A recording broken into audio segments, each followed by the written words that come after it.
All right, ladies and gentlemen, for our last unit of Algebra 2, we get to look at some very famous type of graphs called conics. Now, in order to be successful in this chapter, it would be helpful to know what the names of each graph look like first.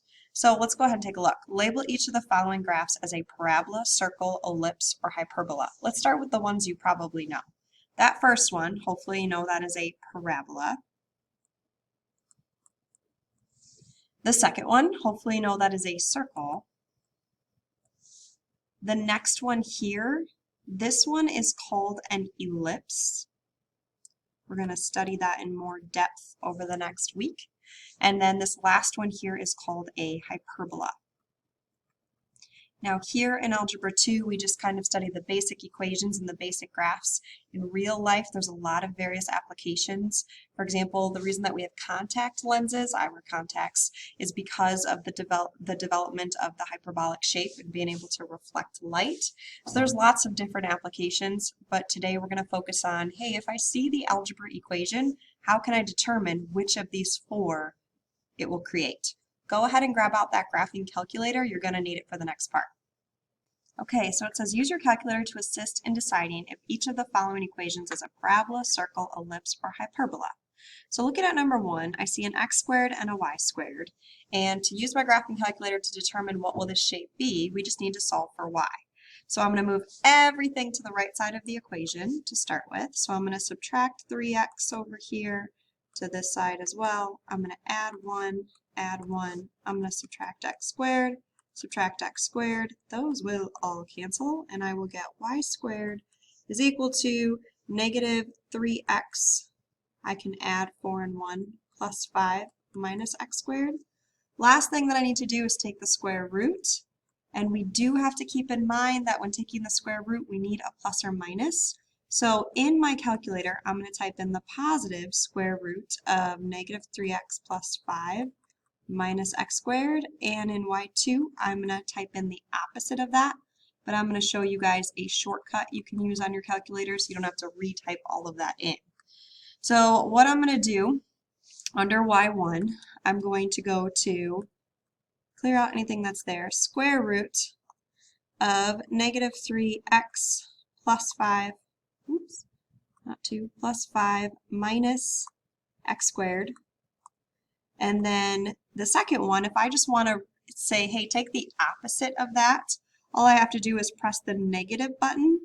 And then if I press alpha trace, I can choose y1 and say, hey, take the opposite of that equation. Then the direction said zoom 4 will give a more helpful window. So if you press zoom, option number 4, it just makes everything nice in decimals. You can see this is what type of shape? A circle. So this graph created a circle, and now going back to the original equation, so I'm going to go ahead and say, hey, if I take away all these steps, I want to notice that there was a positive x squared and a positive y squared. Okay, on to the next one. Let's go ahead and get y by itself. So I'm going to subtract the 3x, add the 1, subtract the 2x squared, so I have 5y squared equals, if I add 1 to that 4, I'll get 5 minus 3x minus 2x squared. Now I need to divide everything by 5 and then take the square root. So I'm going to have y squared is equal to, right now, 5 minus 3x minus 2x squared divided by 5. Take the square root, and I need a plus and minus answer. So I'm going to type in that positive stuff, and then y2 is going to be the opposite of that stuff. So if I take my calculator, go back to y equals, and now I'm going to get really good at these skills. So press second square root, alpha y equals, numerator over denominator, and I want 5 minus 3x minus 2x squared all over 5. And then I'm going to take the opposite. I don't even need to retype it in. I want the opposite of that since I took the square root. Press graph. And I can see that this one is an elongated circle, so it would be the ellipse. ellipse.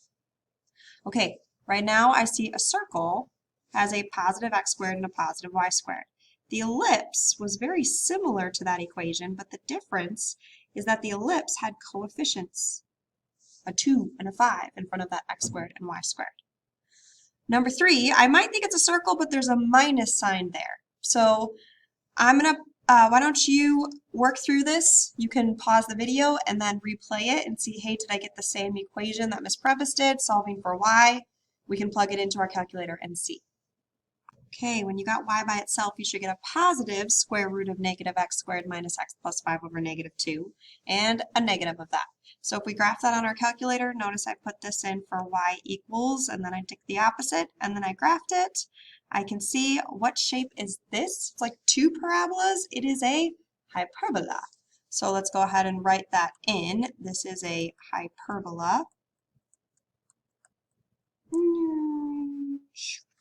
And what's distinctive about this equation, it, like an ellipse, does have coefficients in front, like a 1 and a 2 in front of the x squared and y squared, but there's also a negative. So if there's two squared terms, an x squared and a y squared, and a negative, one of them is negative, it's going to make a hyperbola. This next one, number 4, let's go ahead and get y by itself. So I'm going to subtract 3x. I'm going to add 1. You probably are working with it more similar like this. So we get 2y squared is equal to 5 minus 3x. Divide everything by 2. And then I get y squared equals 5 minus 3x over 2. Take the square root. Make sure to include your plus and minus answer. So I have the square root of 5 minus 3x over 2, and y2 is the opposite of that. We go ahead, we put that into our calculator. So we have square root of alpha y equals 5 minus 3x all over 2, and I have the opposite of that, so I can graph it. What is this? It is a parabola. It's facing sideways, but it is a parabola. So I can see that this one is a parabola. And what is distinctive about this equation, if I kind of erase that work, there is only, trying to get a different highlighter, one squared term.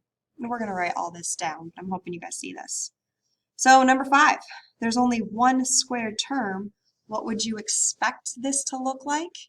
Hopefully you're going to think parabola, but go ahead and pause the video, get y by itself, graph it, and check. Hopefully you notice this is the only one where we don't need a plus and a minus, because when I got y by itself, I did not have to take the square root because y was not squared.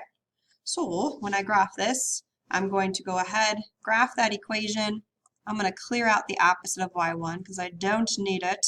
And I'm going to do alpha y equals negative 3x squared plus 5 all over 2. And then I graph it. Oh, it's a parabola because, as I can see, there's only one squared term. So that is a parabola. All right, from here on out, you just need to know the identifying features of the equation and then just label what you see.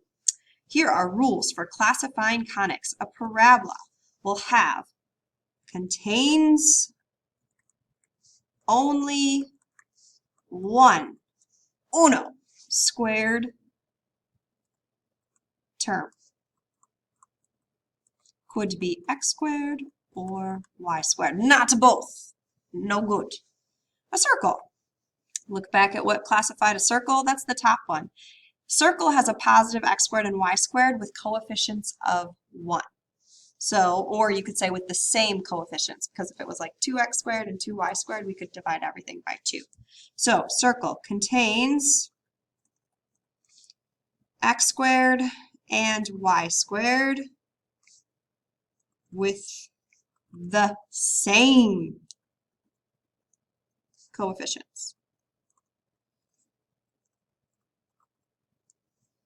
The ellipse. Look back at the ellipse. The ellipse contains an x squared and a y squared with different coefficients. So let's write that down. Contains, come on, OneNote. Hopefully you guys are still with me. Okay, contains x squared and y squared with different, and I need to be a little bit more specific so we can distinguish from the hyperbola, different, so I'm going to put this in green, positive coefficients.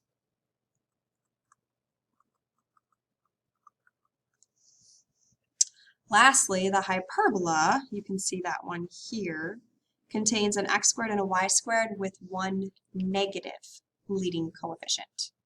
Let's write it down. Contains an x squared and y squared with one negative leading coefficient. Phew, that's the stuff. You gotta know that stuff. Let's see how you do with the next page based off of what you learned. Label each of the following. Your four options are parabola, ellipse, circle, or hyperbola.